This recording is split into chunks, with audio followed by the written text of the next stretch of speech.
let's get right to the latest on that airline captain and his mid-air meltdown. There were a lot of heroes on that flight, and new details have been coming out all night. ABC's Jim Avila is in Washington with the latest. Good morning, Jim.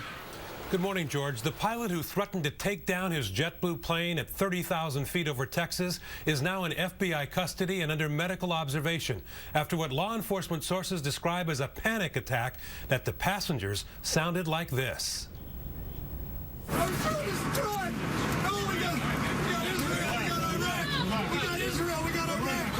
This cell phone video shown on CNN captures stunning video and audio. JetBlue Captain Clayton Osborne in mid-breakdown, mid-air, frightening passengers. Yelling threats, invoking Al-Qaeda, warning of a bomb before being subdued, eventually carried off the plane into a waiting ambulance. This morning, ABC News is learning more about the veteran pilot, now under observation in a Texas hospital. I'm so scared. 49-year-old Osborne began flying commercially more than 20 years ago, joining JetBlue in 2000. He's married and lives in Georgia, renting a room in this house near New York's JFK Airport, a place to unwind after long flights. Great guy. No problem, you would think. None. But passengers saw a different side Tuesday. Sources say just after 9:53 a.m. Central Time, Osborne, in the cockpit but not flying, begins flipping switches, acting confused. Alarmed, his co-pilot tricks him, sending him to the passenger compartment, locking the cockpit and changing the door's security code before calling the closest airport, Amarillo, Texas. JetBlue 191 emergency, and we're going to need authorities and medical to meet us at the airplane. As a third off-duty pilot slips into the cockpit to help fly, passengers watch in disbelief as Osborne, locked out and angry, begins to pace. I went berserk. He went banging on the cockpit door, let him in, give him the code, let him in. Everybody please sit. Passengers, fearing another 9/11, grab him. As many as 5 people tackle the now shouting captain.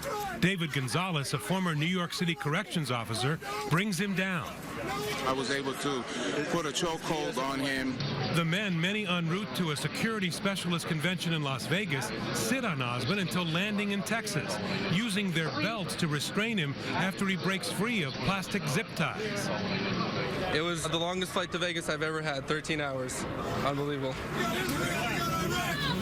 ABC News spoke to the pilot's wife by phone last night. She had not been in contact with her husband, but urged everyone to wait for his side of the story, and she's relieved that none of the passengers was hurt. George?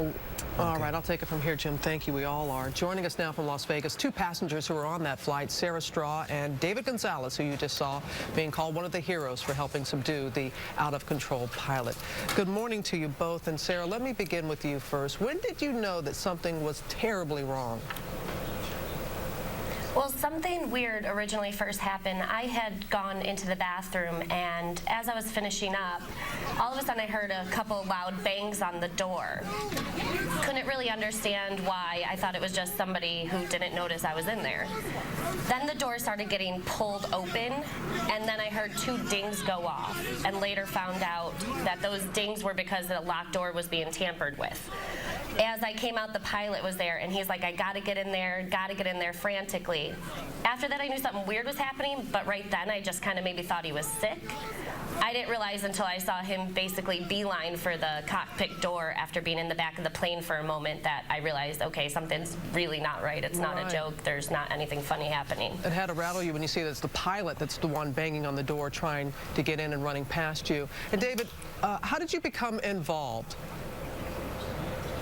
I actually seen him trying to break into the door to the cockpit, and the stewardesses try to apprehend the guy, and the altercation from the cockpit ended up towards the side door, and I was assuming that he was going to open the door.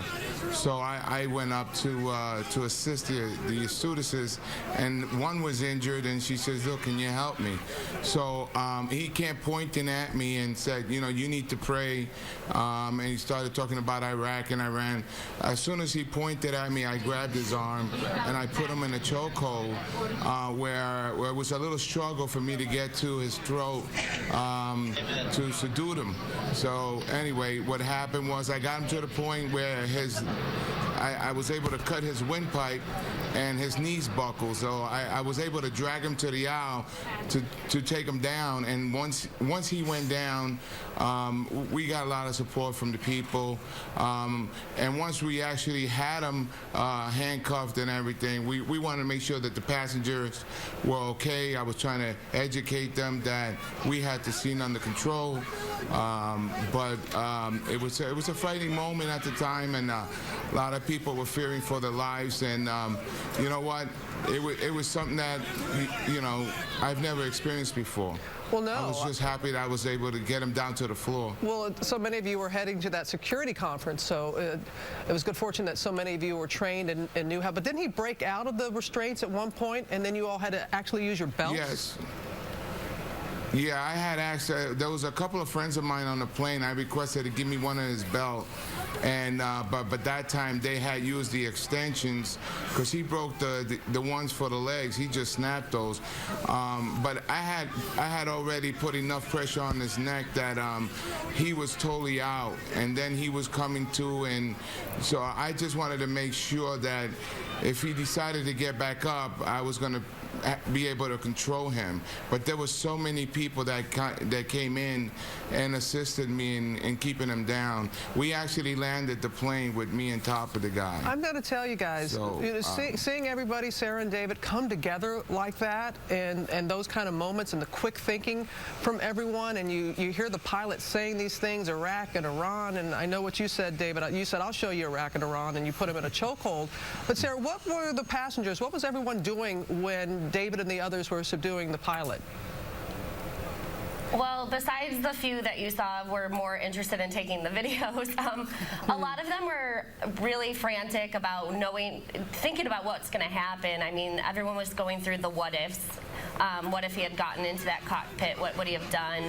I know at one moment I looked at one of my bosses who I was sitting next to, and I must have had the fear of death in my eyes, because he got up and he was one of the gentlemen that helped David keep that guy pinned down for the remainder of the flight until we landed. And then other than that, it was just kind of what is going on, what made this pilot, something triggered him. Right. I mean, he wasn't of sound mind, so it was more of just trying to, it was a guessing game. I know. Pretty much. And we're waiting to hear. And David, a final question to you, or more of a statement. You said, and the other passengers, you give a lot of credit to the co-pilot for having the presence of mind to lock that pilot out of the cockpit.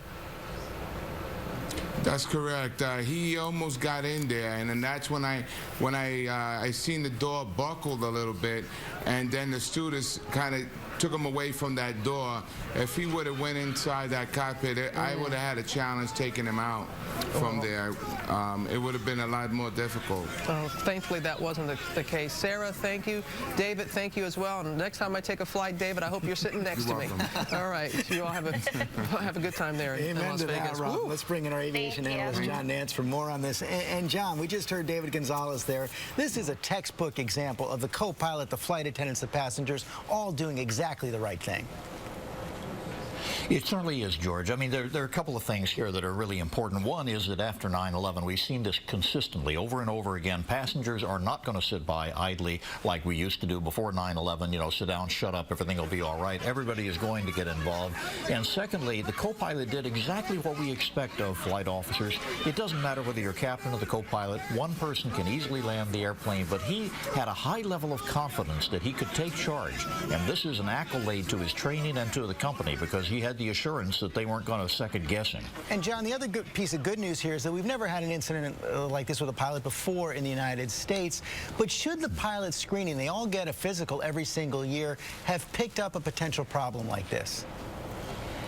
This is one of the big questions, George. We're going to have to get to the bottom of this over time. Were there any indications that could have been seen, that could have been caught by anybody that he came in contact with, both within and without the airline? We have a kind of a mutual monitoring system. It's not formal in any way, but it's kind of a neural network in which we're all aware of everybody else. And sometimes maybe it needs to be reaffirmed that people need to be careful about when they see something a little bit erratic. But there may not have been anything anything erratic. This is a very sad breakdown, but we're all human. And then that's, I think his wife is exactly right. Wait until you hear not the other side, but what might have been behind this. And there's so much stress in the air right now. We have to pay attention to these potential mental health problems. We absolutely do. We're all human. That's really the bottom line. Okay, John Nance, thanks very much. Okay there, George. Now to the latest on the shooting of Trayvon Martin. New details this morning about